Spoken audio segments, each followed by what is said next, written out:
The dust swirled around Emily's knees as she gasped for breath, her wrists raw from the ropes that had bound them. The masked men stood over her, rifles in hand, their eyes cold, calculating. They had made one mistake. They thought she was just a trucker's wife. But miles away, on a highway cutting through the desert, her husband had just found out what they had done, and hell was coming for them. What would you do if someone you loved was in danger? Have you ever had to stand your ground for family? Share your story in the comments. Don't forget to like, subscribe, and stay tuned for more intense tales. The sun hung low over the desert town, casting long shadows across the crumbling buildings. Dust clung to the air, thick and dry, settling on Emily's torn shirt as she knelt in the dirt. 5 men surrounded her, their faces obscured by black balaclavas. Their rifles hung lazily across their chests, but their fingers rested too easily on the triggers, a silent reminder that mercy wasn't part of their plan. She could still hear the roar of the engine, the way they had forced her car off the road. She had tried to fight, tried to run, but it had been 5 against 1. They had dragged her from the driver's seat, kicking, screaming, until she was here kneeling like a prisoner, waiting for whatever came next. One of them, a broad-shouldered man with a scar running down his neck, crouched in front of her, tilting his head. "You're not what we were expecting," he mused, his voice thick with an accent she couldn't place. Emily glared at him, her breaths sharp and uneven. "Sorry to disappoint," she bit out, her throat dry from the dust. The man chuckled, standing to his full height. "You truckers think you own these roads." He gestured toward the others. "Your husband?" He thought the same thing. "Drove through here without showing respect." Emily's stomach twisted. Jack. If they had touched him, if they had done anything, the leader must have read something in her eyes, because he smirked, pulling a phone from his vest pocket. With a single swipe, he turned the screen toward her. A photo. Her husband's rig. The windshield shattered, the front tires blown out, bullet holes riddling the steel. Her breath caught in her throat. "See?" the man continued, tucking the phone away. "We had no problem taking care of his truck, but Jack, he's still out there." Emily clenched her fists so tightly her nails dug into her palms. "If he's smart, he'll stay away," the leader sighed dramatically. "But, let's be honest." He crouched down again, this time grabbing her chin between 2 fingers, forcing her to look up. "Men like him, they always come back." Emily's jaw tensed, but she didn't look away. Not from him, not from the other gunmen, not from the danger she knew was coming. Because the leader was right about one thing. Jack was coming. And these men had no idea what kind of storm they had just unleashed. The leader's smirk widened as he saw the fire in Emily's eyes. He expected fear, he wanted fear. But what he got instead was defiance. That annoyed him. With a grunt, he grabbed a fistful of her hair, yanking her head back. Emily hissed in pain, but she refused to cry out. "You should be afraid," he muttered, his breath hot against her face. "Because your husband? He's not coming. Not alive anyway." The other gunmen chuckled darkly, shifting their rifles as they circled closer. The leader nodded toward one of them, a lanky man with a jagged scar across his cheek.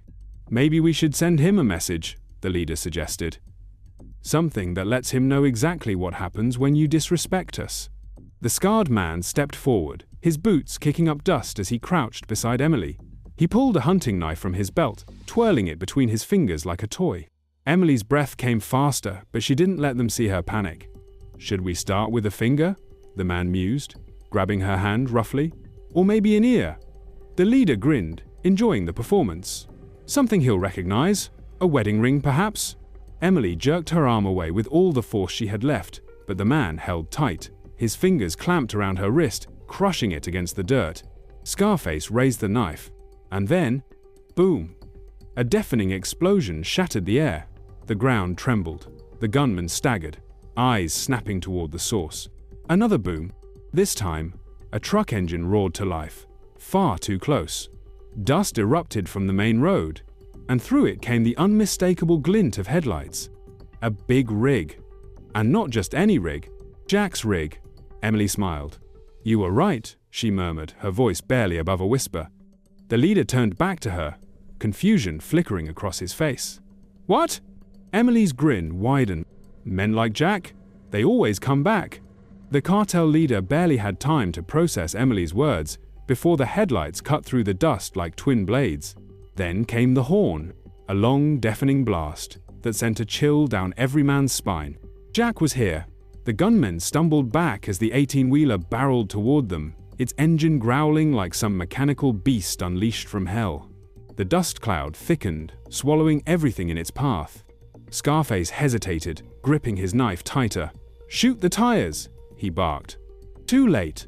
Jack's truck didn't slow down. It smashed into the first gunman, sending him flying.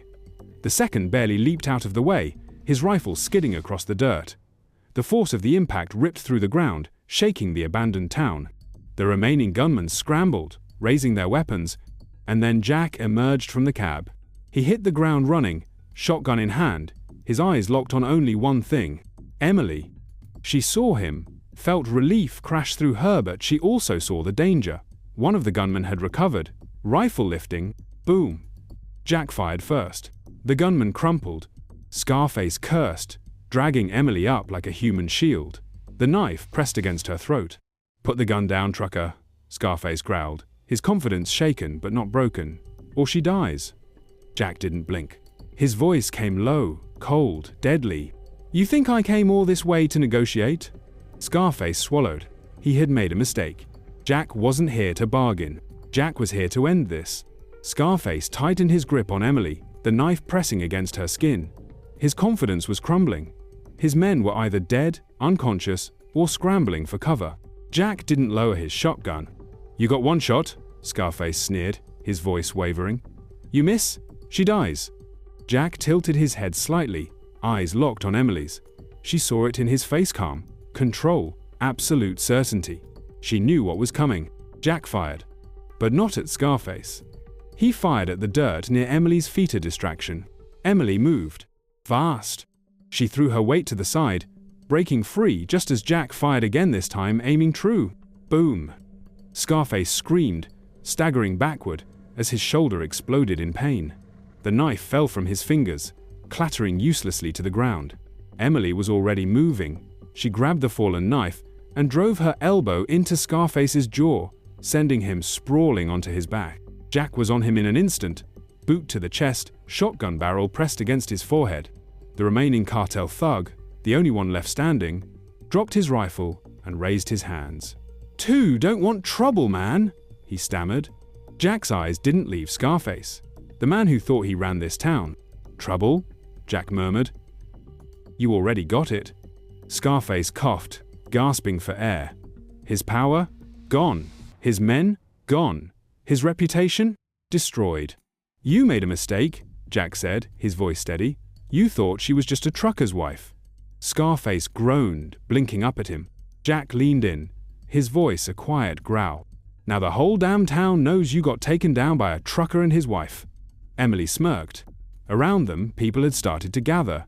Townsfolk who had been too afraid to stand up to the cartel were now watching their fearless leader on his back in the dirt. Helpless. Someone laughed, then another. The cartel had terrorized this town for years, but now their leader had been humiliated, outgunned, and outmatched by a trucker and his wife. Jack straightened, stepping back. "Get out of here," he said, "and don't come back." Scarface staggered to his feet, clutching his wounded shoulder. He looked around, his breathing ragged. The town's eyes were on him. He turned and ran. His last remaining man scrambled after him. Jack exhaled, finally lowering his shotgun. Emily looked at him, dusted, bruised, smirking. "You're late," she muttered. Jack chuckled. "Traffic." Then he pulled her in and kissed her. The town cheered. Their nightmare was over. The dust hadn't even settled when the last cartel thug disappeared into the desert, limping, broken, and completely humiliated. Jack exhaled, his shotgun finally lowering. Around him, the town had come alive, people stepping out of doorways, peering from windows, their fear replaced with something else. Relief. Hope. Scarface had run this town for years, shaking down businesses, terrorizing families, thinking no one would ever stand up to him. But tonight, he had been beaten, not by an army, not by law enforcement, but by a truck driver and his wife. Jack turned to Emily, dirt-covered, bruised, but still standing, still fierce. She raised an eyebrow at him. "You took your time?" Jack smirked. "Had to make an entrance." She shook her head, then, without hesitation, wrapped her arms around him. Jack held her tight. He had been running shipments his whole life, driving through dangerous roads, but nothing had ever scared him like hearing Emily was in danger. And now, she was safe. They both were. For a long moment, they just stood there, a husband and wife, reunited in the wreckage of a battlefield neither of them had asked for. But if life on the road had taught them anything, it was that you don't back down. Not from threats, not from bullies, not from anyone who thinks they can take what's yours. As they pulled apart, Jack glanced at the people gathered around. Men who had once been too afraid to fight back. Women who had spent years keeping their heads down. But now, they looked different, empowered, inspired. An older man, his hands rough from years of work, stepped forward. "You just did what no one else dared to do." Jack shrugged, wiping the sweat from his brow. "Someone had to." The man nodded, his eyes serious. "This town won't forget it. Neither would the cartel." But Jack wasn't worried. Scarface wouldn't be coming back. Not after tonight. Not after this kind of humiliation. Later that night, Jack and Emily sat in their rig, parked just outside town. The night air was cool, the stars endless above them. Jack leaned back in his seat, shaking his head. "Well, that was a hell of a detour." Emily chuckled.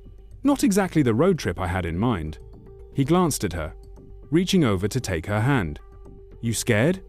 She squeezed his fingers. "Not with you around." Jack nodded, gripping the wheel. "Good, 'cause something tells me we're not done making trouble." Emily smirked. "Then let's make sure we finish what we start." With that, Jack turned the key, and the truck roared to life. Because the road wasn't just where they worked, it was where they fought. And where they always won. Now, a question for you. Have you ever had to stand up for someone you love?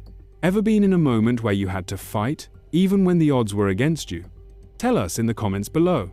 And if you love stories about courage, survival, and standing your ground, hit that like button, subscribe, and turn on notifications.